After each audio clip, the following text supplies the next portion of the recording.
Olá galera, tudo bem? Eu sou o professor Newton Mello de Biologia e hoje nós vamos falar sobre as proteínas, componentes orgânicos mais abundantes da célula. As proteínas são presentes em todos os seres vivos, inclusive nos vírus, que não têm célula, mas apresentam uma cápsula proteica chamada de capsídeo, envolvendo seu material genético, que pode ser o DNA ou RNA. Se liga na aula de hoje, porque aqui você aprende biologia. Comigo, professor Newton Mello. Mas afinal, o que são as proteínas? E quais os alimentos ricos em proteínas? As proteínas são substâncias chamadas de macromoléculas, porque elas são muito grandes, formadas por moléculas menores chamadas de aminoácidos. Os aminoácidos são as unidades formadoras das proteínas. Eles vão se unindo entre si através de uma ligação chamada ligação peptídica, e que a partir daí, a partir desses vários aminoácidos unidos, eu posso ter uma proteína, desde que esses aminoácidos alcancem um número superior a 50 aminoácidos. Então, se eu tenho mais de 50 aminoácidos unidos e essa substância química apresenta uma função, eu vou chamar essa substância química de proteína. Que alimentos são ricos em proteínas? Alimentos como a carne, o ovo, o leite, os grãos como cereais e leguminosas.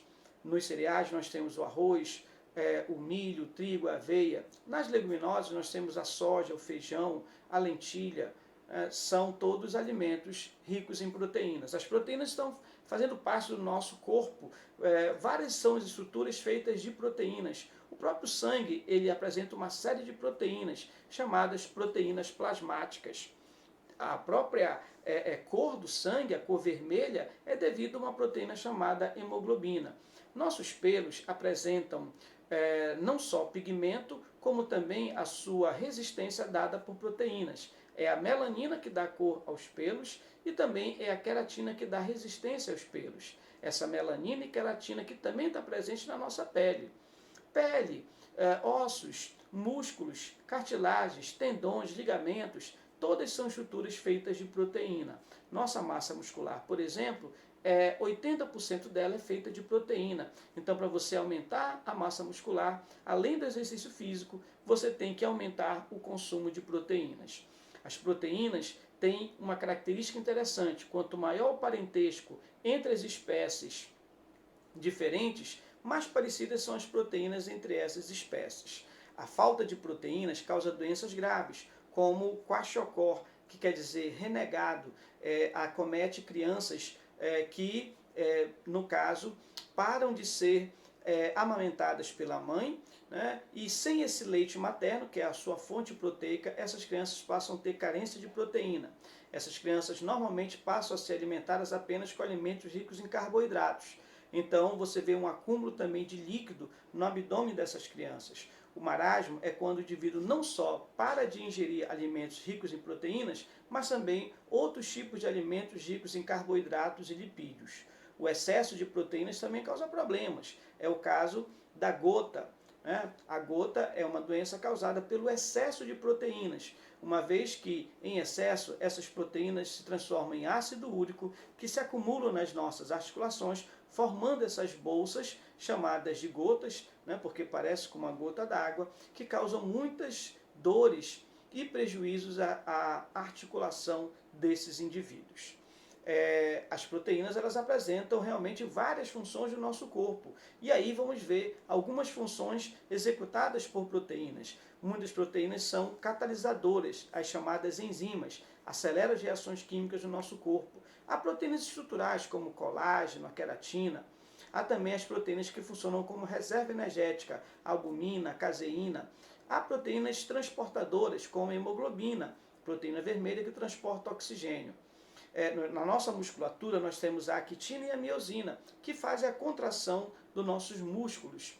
Há proteínas também que fazem a defesa do nosso corpo, que protegem o nosso corpo, os famosos anticorpos. Anticorpos nada mais são do que proteínas que são produzidas para combater especificamente vírus ou bactérias, ajudando esses micro-organismos a serem eliminados do nosso corpo. A maioria dos nossos hormônios são de natureza proteica, como a insulina, a adrenalina, a serotonina, são todos hormônios de natureza proteica. Há proteínas também que funcionam como receptores na superfície de nossa membrana, como as permeases, que permitem a passagem de alguns sais minerais. Existem também proteínas na forma de pigmento, a clorofila, que é o pigmento vermelho, a própria hemoglobina, que é uma proteína de cor vermelha. Né? A clorofila tem cor verde, enquanto que a hemoglobina, que também tem função de transporte, também apresenta uma cor, só que no caso a cor vermelha. Hereditariedade, há proteínas unidas ao nosso DNA formando nossos cromossomos, as chamadas proteínas histonas. Mas afinal, o que são os aminoácidos? É uma substância química que vai formar nossas proteínas. Ela é feita de carbono. Esse carbono ele faz 4 ligações. Uma ligação com o grupo amino ou amina, que é o NH2. A outra ligação é com o grupo carboxila ou grupo ácido. Daí o nome, aminoácido, porque apresenta o carbono ligado ao grupo amino e também, ao mesmo tempo, ao grupo ácido. Veja que esse carbono também se liga a um hidrogênio e ao radical.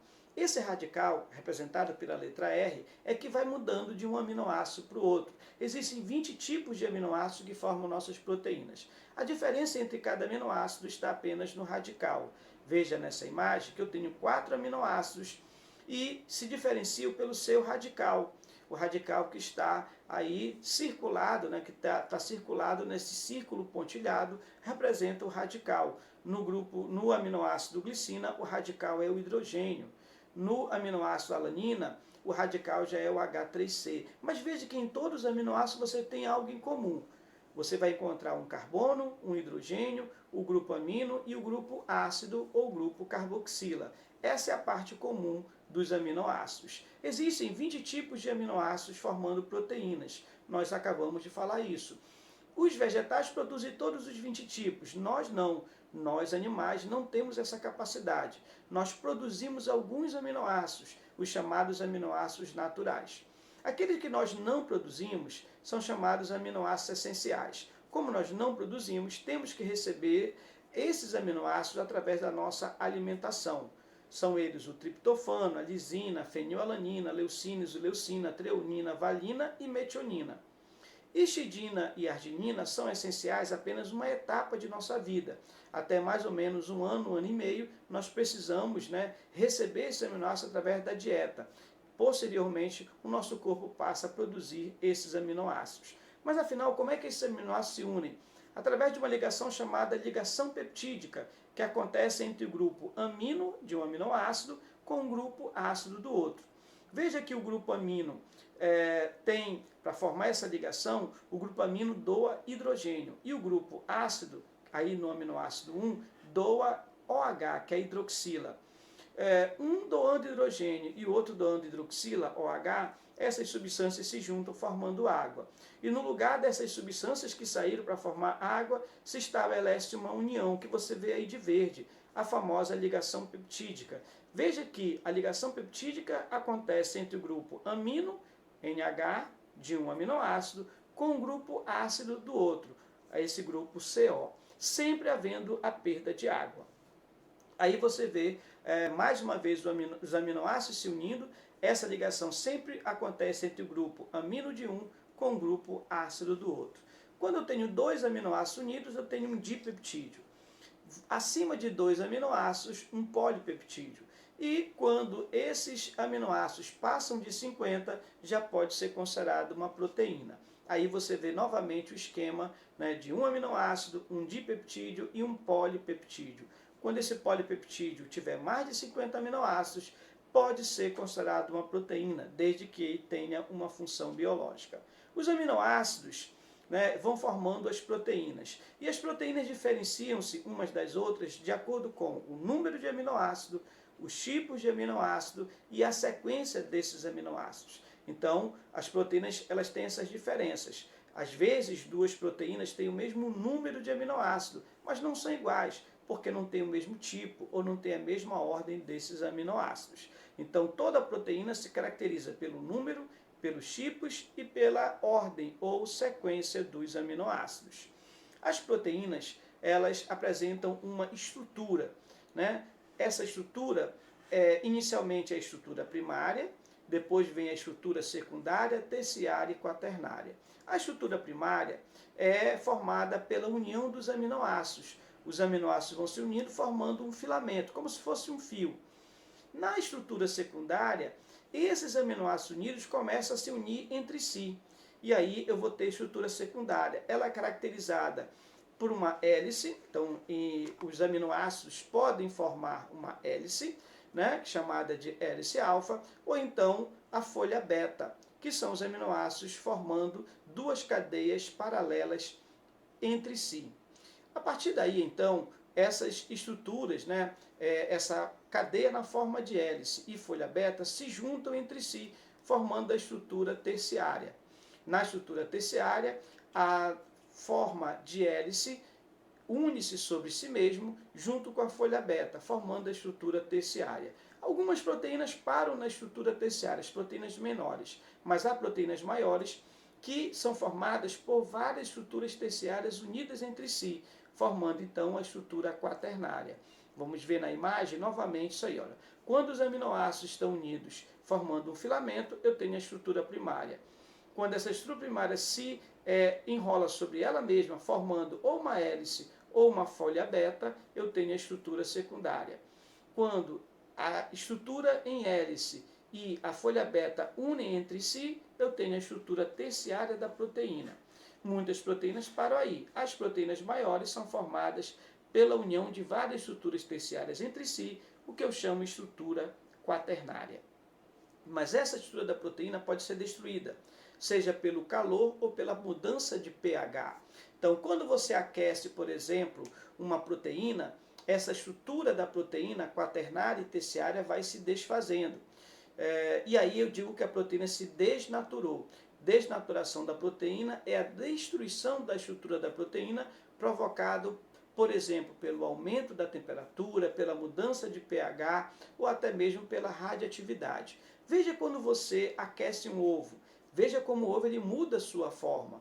O ovo tem uma forma gelatinosa, mas quando você aquece ele fica sólido. Por quê? Porque o calor vai desnaturando a proteína, então aquela estrutura da proteína quaternária vai se desfazendo e essas proteínas, com a desnaturação acontecendo, essas proteínas se aglutinam, formando então essa estrutura sólida.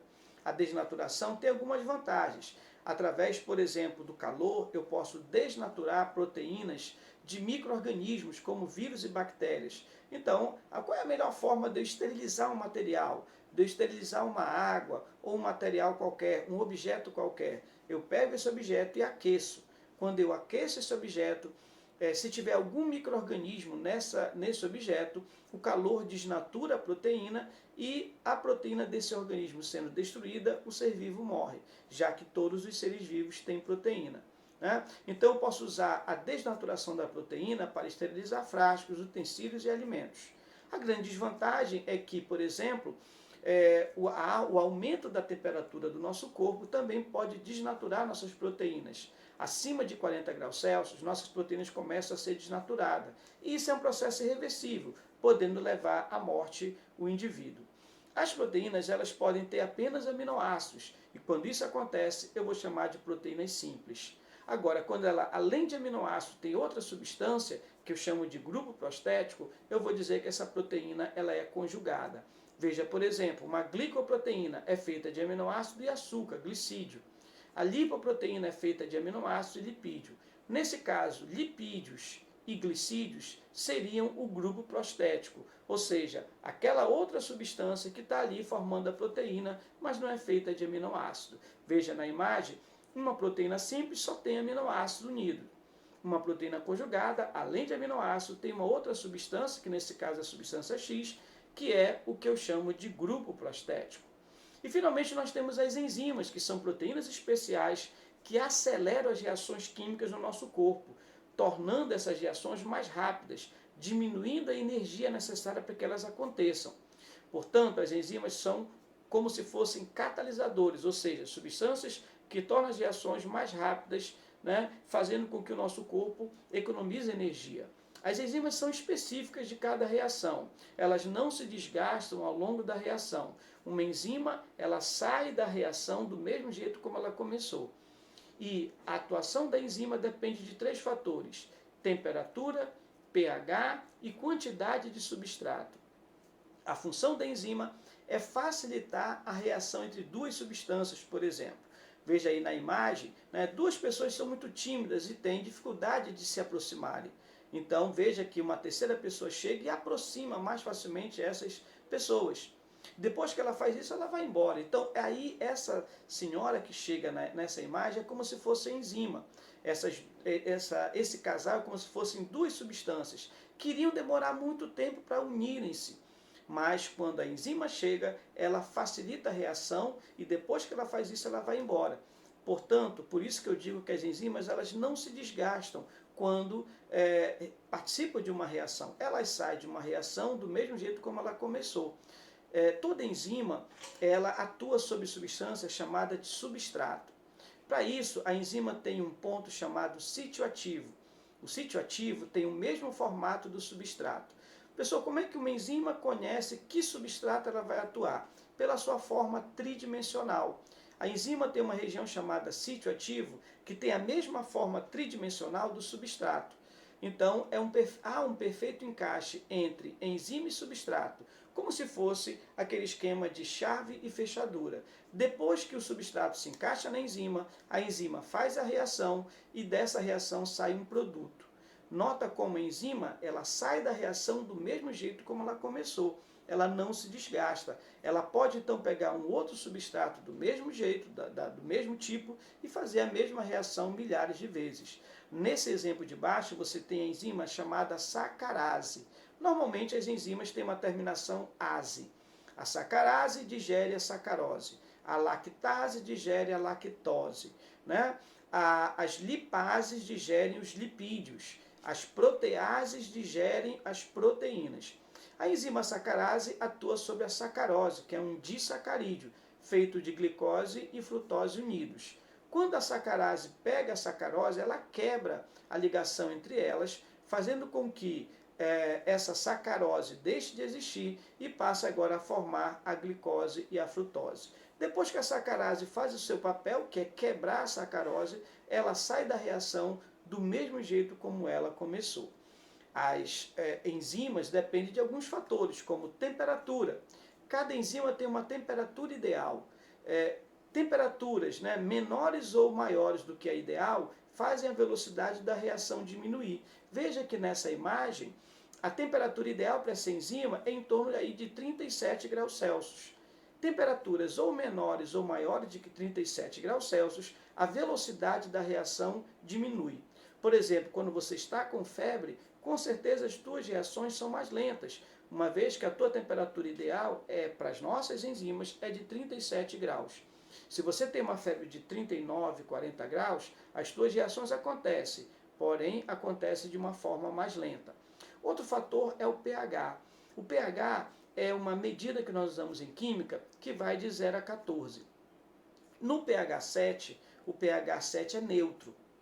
Um pH menor que 7 é chamado de ácido. Substâncias que têm um pH ácido são azedas. Quanto mais azedo, mais ácido. Quanto menor o pH, mais ácido é a substância. O limão, por exemplo, tem pH 2, muito ácido. O café tem um pH 5, é ácido, mas é menos ácido do que o limão. Cada enzima também atua num pH ótimo. Veja que a enzima pepsina atua num pH ácido. Veja que o gráfico vai mostrar que a pepsina atua melhor, com uma velocidade maior, num pH em torno entre 2 e 3, um pH ácido. Já a pitialina, a enzima representada no gráfico azul, atua melhor no pH 7, neutro.